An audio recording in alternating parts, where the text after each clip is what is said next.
introduced to strength training during my high school years. It was part of my physical education program. At the time, I was also a multi-sport athlete, basketball, volleyball, surprisingly. I know I'm small. Football, of course. And I did dance competitively for a long time, which gave me a different perspective on strength training, using a lot of different muscles that most people aren't exposed to. So I was fortunate to get a cool balance with physical fitness. Currently, I am in off-season, so not as much on pitch, but I am conditioning about 4 times a week. And then I'm lifting about 4 times as well. So some of those days are double days, and some of those are a little bit lighter, just working on mobility and just kind of getting my body moving and ensuring that I'm ready for preseason.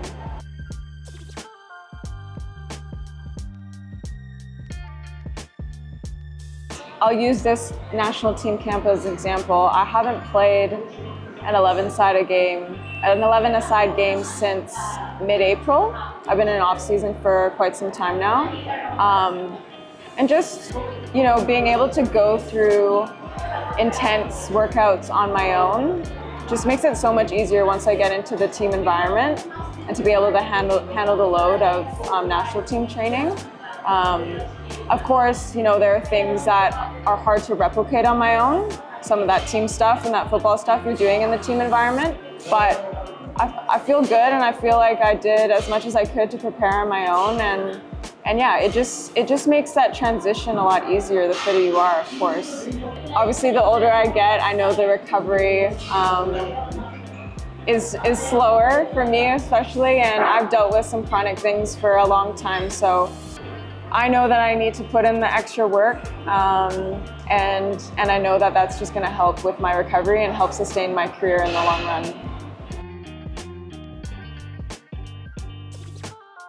I think physicality, when you are able to hold your own on the field, it gives you a sense of fearlessness, because everyone's out there fighting for their country, fighting for their flag, and fighting for the support of their family and friends. And when you can match physicality, that's when the true beauty of the game can come out. Growing up, my dad really focused on fitness, and then I had several injuries. I think I had 4 knee surgeries in college, and from there, I really embraced getting stronger. I was always on the smaller side and really enjoyed learning about the human body and pushing myself to be, and I'm super competitive. So being in a competitive sport and a team sport, we're always pushing each other to be the best version.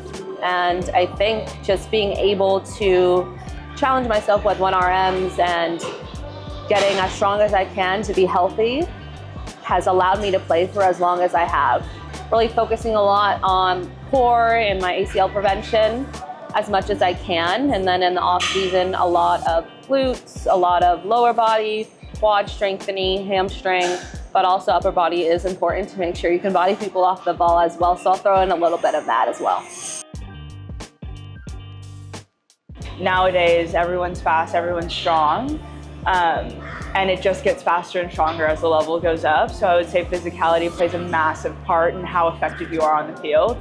And you'll feel it. The first time I played with the national team, I was like, whoa, this is fast, this is like strong, this is physical. They don't care, they don't care if you're slower, they don't care if you're not as strong, you need to match it. So I would just say, yeah, it just gets faster, so much faster and so much stronger as you go up. And so it definitely makes a big difference how much you can work on that outside of, your own team stuff, how much you can do individually on your own.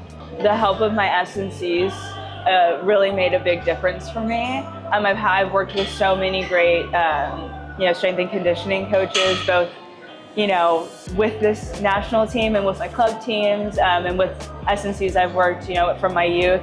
They've helped me kind of make my way towards closing that gap. I think there's always something to strive for, no matter what. You're never going to be you're never going to be there. There's always something to work on. But I think definitely the people that I've worked with have helped me realize my deficiencies, what I need to work on, what I need to maintain, all of that types of stuff. So I think credit is definitely owed to them.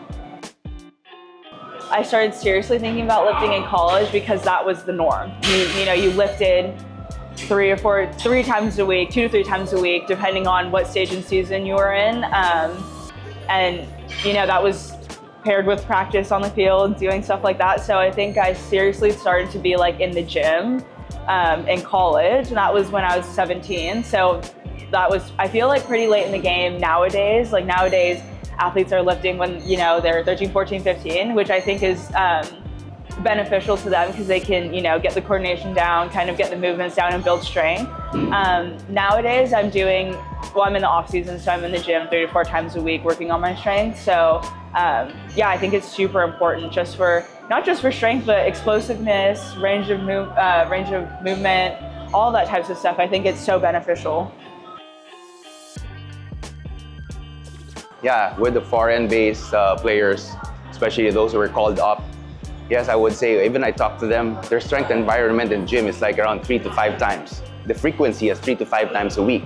But of course, with the local players, it's really seldom that you see them in the gym. Most of them, of course, are, training is in the pitch, and probably that's it, no? So one of the most difficulty or one of the challenges is, of course, is their access, no? Is there access in the gym? And at the same time, a proper programming, and to be specific, the right technique that you would really know for a certain athlete, which is if you're going to use periodization, you use the adaptation phase up to the point of the max strength and even the power phase, which is just in time for the season. I think one value add of having a good strength and conditioning, or probably we call it S&C, no? If you go always in the gym, even inside the gym, or even you bring the gym to the pitch, the value add that you get is just definitely the performance that you wanted. No? Again, there could be 4 pillars to have a good performance. One is, of course, having a good mindset. 2 is, of course, hitting your fitness, and at the same time, nutrition. And finally, recovery. Those are the 4 pillars that you have to consider to have a better performance.